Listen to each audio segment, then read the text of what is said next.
The Fuji X100VI seems to be the internet's favorite camera, but is it really that good? Well, I have come to the north coast of Gran Canaria here in Spain to investigate these claims and determine if this camera is as good as they say it is, and more specifically, if this is as good of a travel camera as they say it is.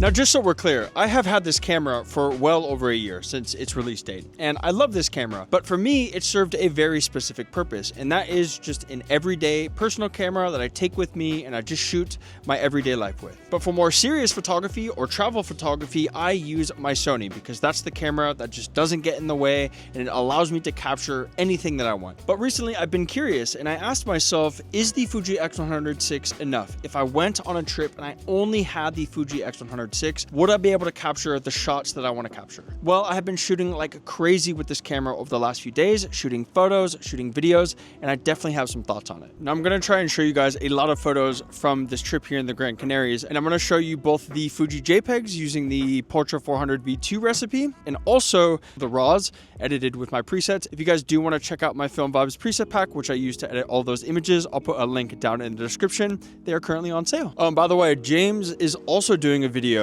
on the Fuji X100VI, and if you don't, everyone's gonna know. So you better finish that video, buddy. We're really adding to the hype, aren't we? 2 more videos that nobody wanted about exactly. X100.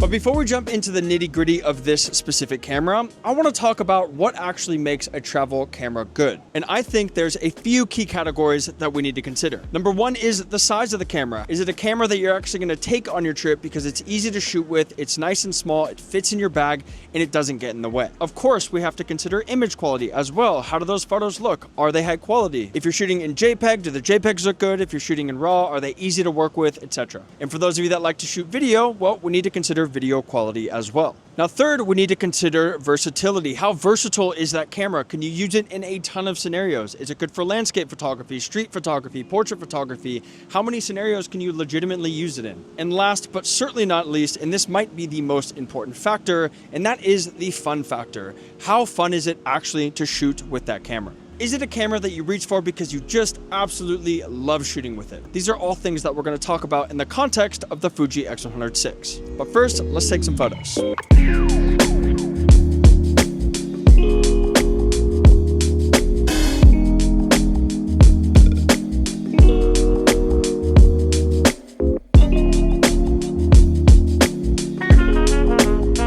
I'll tell you guys one thing, it is bright as shit out here, and I am probably getting absolutely cooked by the sun. Plus, I forgot my sunglasses, but that's okay because I have the Fuji X100VI with me and it looks absolutely stunning. And that's mainly what I want to talk about now, is the size of this camera, but I really don't want to spend too much time on it because I think this is pretty self-explanatory. This is a camera that you would love to take on a trip. It's nice and small, it looks cool, you can throw it in a pocket, you can put it around your neck, you can hang it on your wrist, it's easy to carry, it doesn't get in the way, and in that sense, it's perfect for travel photography. And that's exactly why I use it as my everyday personal camera. I can throw it in my little man purse and it just hangs out with me no matter where I go. If I'm going out, if I'm going to hang out with friends, whatever it is, I can carry this with me and it doesn't get in the way. But like I said before, a good travel camera needs to do more than just be small and easy to throw in a bag. And that leads us onto our second discussion point, and that is image quality. Now, once again, the X100VI has incredible image quality. It has a beautiful sensor. The images are super, super sharp. The lens is absolutely amazing. I think a lot of people love the X100 series because the image quality is so good. Now, I think this is also a really good time to talk about the JPEGs. This shoots beautiful JPEGs. You can plug in a number of different recipes. I'm sure you guys are pretty aware of this by now. And I used to shoot with this camera all the time using JPEG recipes. I thought they were amazing. I thought they looked really good, and you just get a great edited photo straight out of camera. But the more I've grown as a photographer, the more I've kind of felt like the Fuji recipes just really aren't my vibe, and I really do like having a raw edit. So on this trip, I am shooting JPEG using the Portrait 400 V2 recipe, so you guys can check that out. But I'm also shooting RAW, and typically I find myself editing the RAWs using my preset pack. If you guys want to check it out, I'll put a link down in the description. And I think it just looks better. I like having the flexibility to actually edit an image. And while these RAW files don't have as much data as my Sony files, I can still do a lot to them. I can still edit them in a way that I like. So when it comes to image quality, I think the Fuji X100VI has fantastic image quality. So once again, as of now, based on size and image quality, it's an amazing travel camera. But there's still a few more things that we need to consider with this camera, and I do think there are a few shortcomings within those considerations. And the biggest shortcoming for me is the fact that while this camera is incredibly versatile, it's not quite as versatile as a camera with interchangeable lenses. Now, I love the 35mm focal length. If you guys have watched any of my videos on the channel, I don't shut up about it, and I shoot with a 35mm prime on my Sony pretty much all the time. I think it's super versatile focal length, and I love it. And the Fuji X100VI has a 35mm full frame equivalent lens, which I love.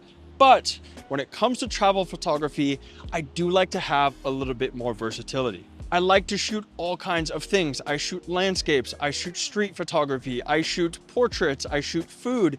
And hey, the 35mm lens can do all of those things, but it doesn't necessarily excel at all of them. Having a camera that accepts interchangeable lenses really does open up a lot of doors when it comes to travel photography, and that is the exact reason why I carry a Sony with me as my main travel camera and the Fuji just as a backup. I forgot to mention video quality. Video quality is great as well. I've been shooting a little bit with this, not in F-Log, but just using the same exact Portrait 400 recipe in video that I'm using in photo, and I think that's cool. I think it's cool that you can go on a trip and have your video look exactly like your photo, and I think it's very capable in that regard when it comes to video. But I do find it annoying to switch between photo and video mode, so maybe I need to go into the settings and just kind of move some things around so I can easily switch between those two modes. But the fact that this can shoot as a hybrid camera is very, very cool, and the video quality is pretty good from this camera. Obviously, it's not going to compete with my $6,000 Sony, but for most people, I think it's amazing, and it's more than enough to document your travels with.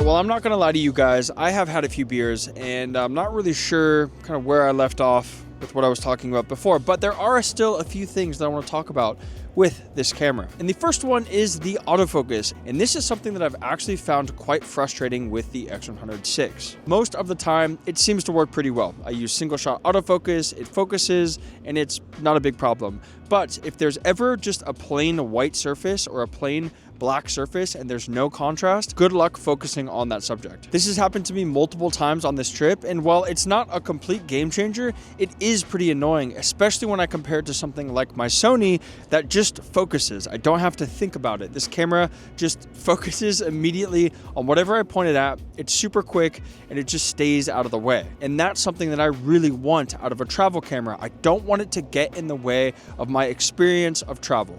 Now, I don't know if you guys watched my other video that I filmed here in the Canaries, but in the last one, I had a filter in my back pocket and I sat on these rocks and I cracked it. So I am gonna put this down here so I don't break it and talk about the last thing that I want to talk about with the Fuji X100VI. But the last thing I want to talk about in regards to this camera is something I mentioned earlier on, and that is the fun factor.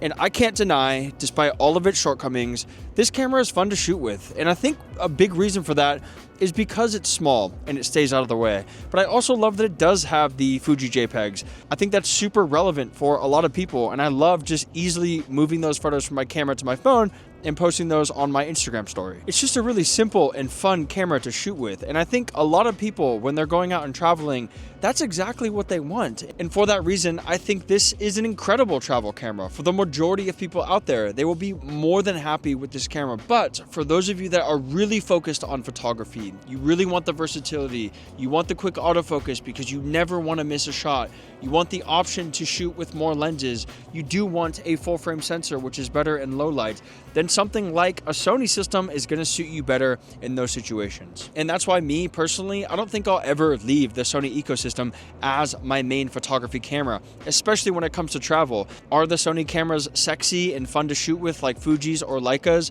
No, not in any way, but they stay out of the way, they get the job done, and as a photographer who wants to enjoy my trip but also capture certified bangers, there's nothing that can come close to the Sony ecosystem for me. But I absolutely love this camera. I use it in my day-to-day life. I've been using it for a long time, and I've really enjoyed using it on this trip. And like I said, for a weekend trip with my partner where we're going out, where we're just kind of hanging out, going to dinner, walking around, this camera is perfect for those trips. And sometimes I do go traveling with only this camera. But on a photography-focused trip, this is not the camera that I use most of the time. That would be the Sony A1 II. So if you are thinking about buying this camera and you're just watching all the YouTube reviews on this camera trying to justify your purchase, just buy it. It's really cool.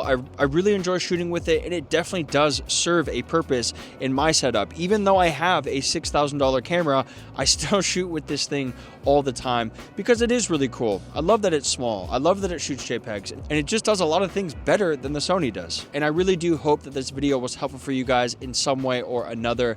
But with that said, the sun is setting soon, and I'm sitting here talking to a tiny little camera, and I would love to get off my ass and do some shooting. So I'm gonna sign out. I hope you guys have a fantastic day. Thank you for watching until the end of this video. I have a ton more videos here on the channel, so please subscribe, check out some of those other videos. And with that said, I will chat with you guys again very soon.